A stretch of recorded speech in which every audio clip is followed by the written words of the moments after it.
आदरणीय धर्म प्रेमी सज्जनों, सादर नमस्ते। मैं जेठालाल विश्वकर्मा आप सभी का हार्दिक स्वागत करता हूं। कहानी मुंशी प्रेमचंद जी की। कहानी का शीर्षक है नमक का दरोगा, भाग 2।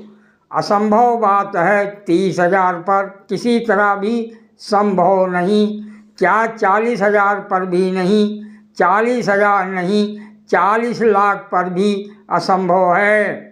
बदलू सिंह, इस आदमी को अभी हिरासत में ले लो। अब मैं एक शब्द भी नहीं सुनना चाहता। धर्म ने धन को पैरों तले कुचल डाला। आलोपी दीन ने एक हिष्ट पुष्ट मनुष्य को हथकड़ियाँ लिए हुए अपनी तरफ आते देखा। चारों ओर निराश और कातर दृष्टि से देखने लगे। उसके बाद मूर्छित होकर गिर पड़े।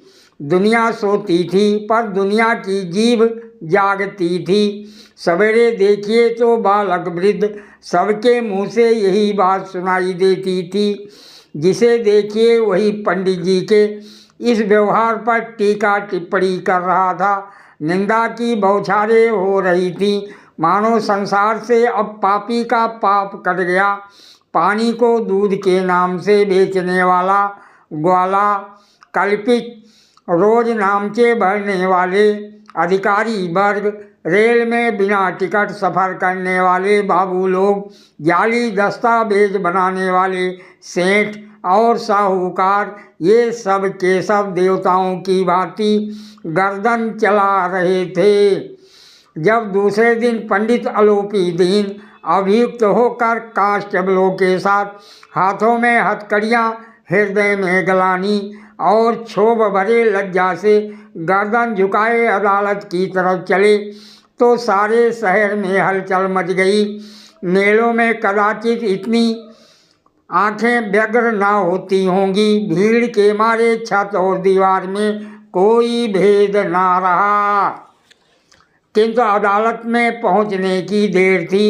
पंडित आलोपी दीन इस अगाध वन के सिंह थे।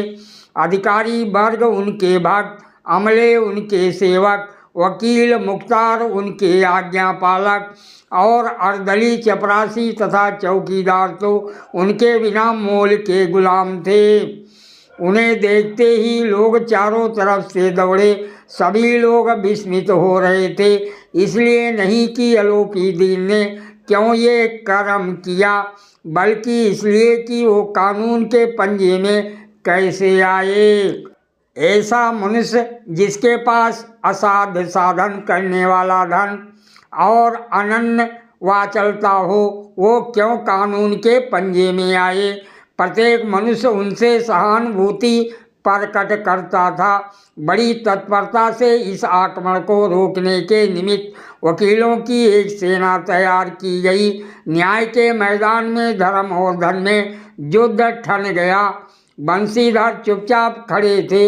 उनके पास सत्य के सिवा न कोई बल था, न स्पष्ट भाषण के अतिरिक्त कोई शस्त्र।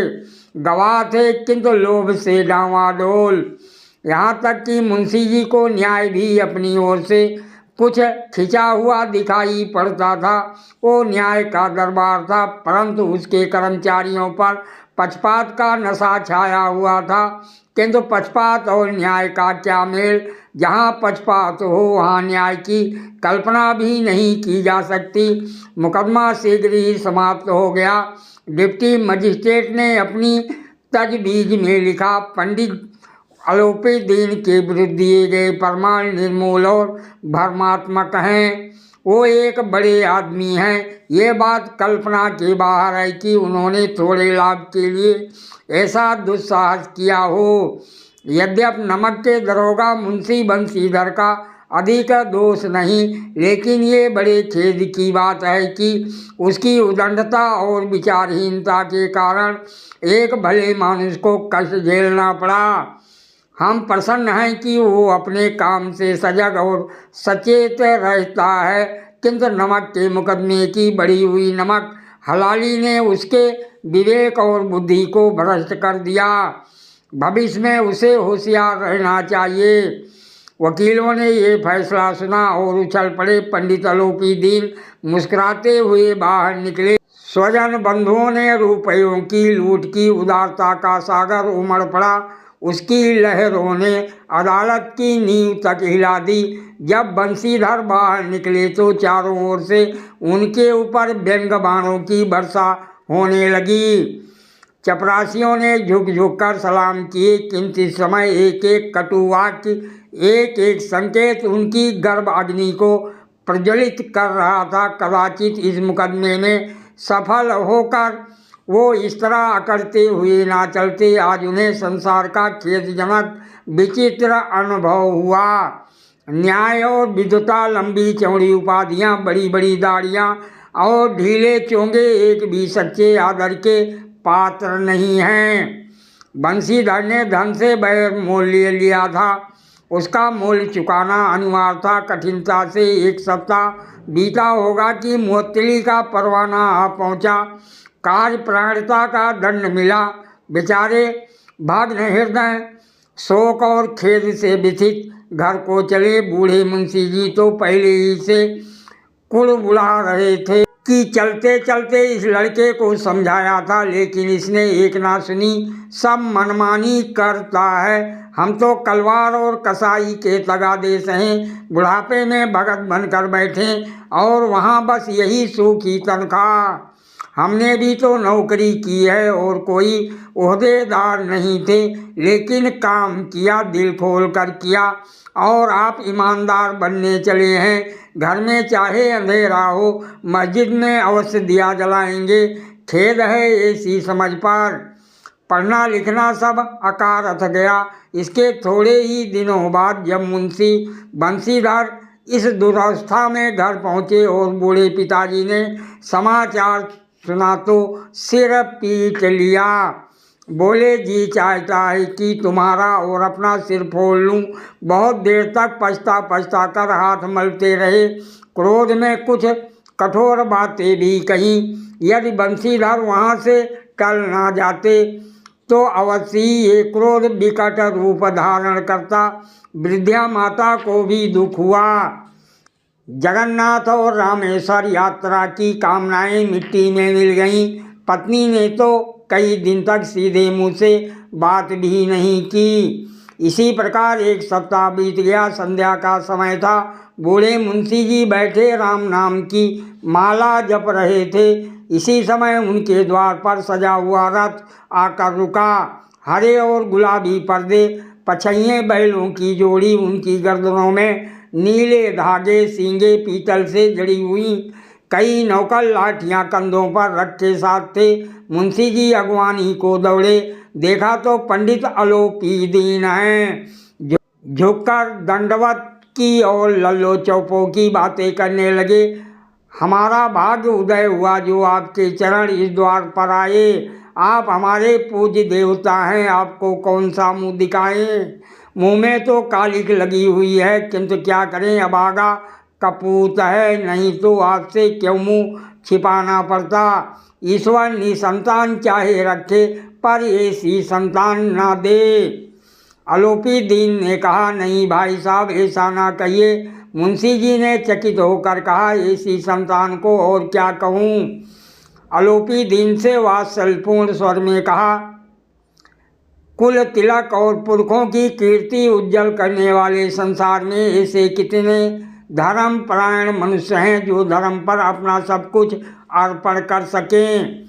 पंडित आलोपी दीन ने बंशीधर से कहा, दरोगा जी, इसे खुशामद ना समझिए।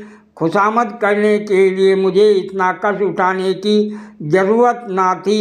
उस रात को आपने अपने अधिकार बल से मुझे अपनी हिरासत में लिया था, किंतु आज मैं स्वेच्छा से आपकी हिरासत में आया हूँ। मैंने हजारों रईस और अमीर देखे, हजारों उच्च पदाधिकारियों से काम पड़ा, किंतु मुझे परास्त किया तो आपने।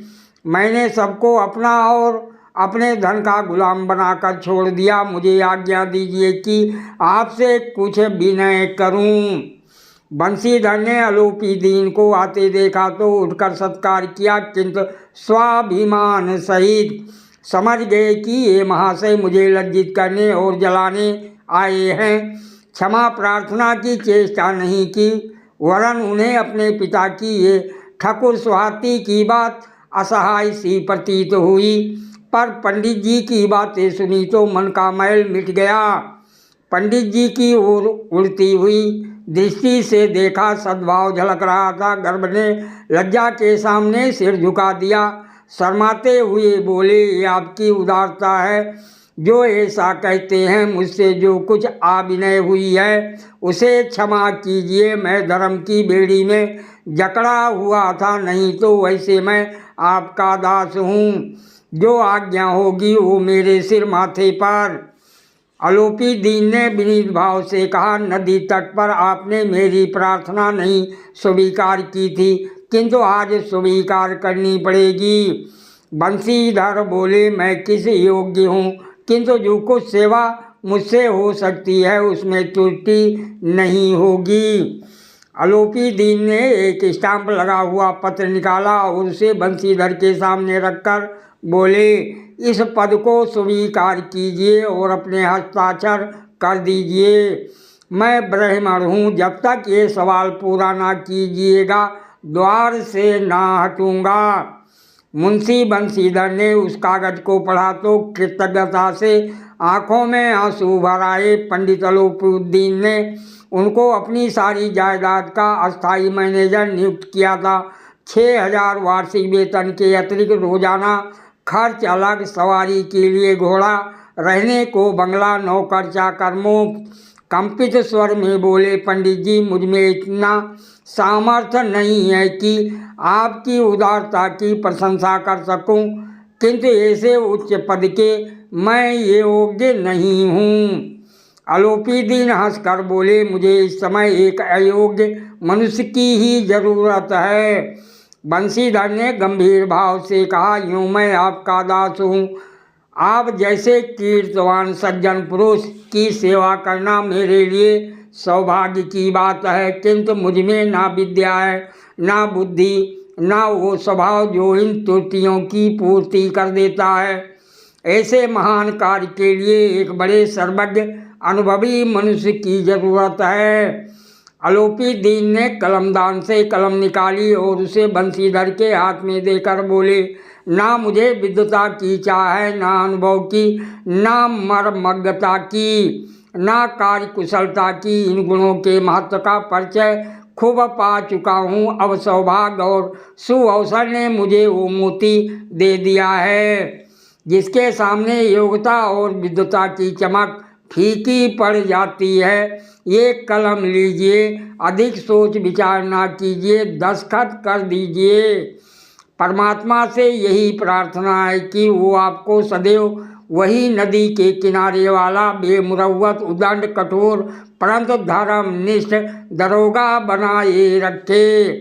बंशीधर की आंखें डबडबा आईं। हृदय के संकुचित पात्र में इतना एहसान ना समा सका।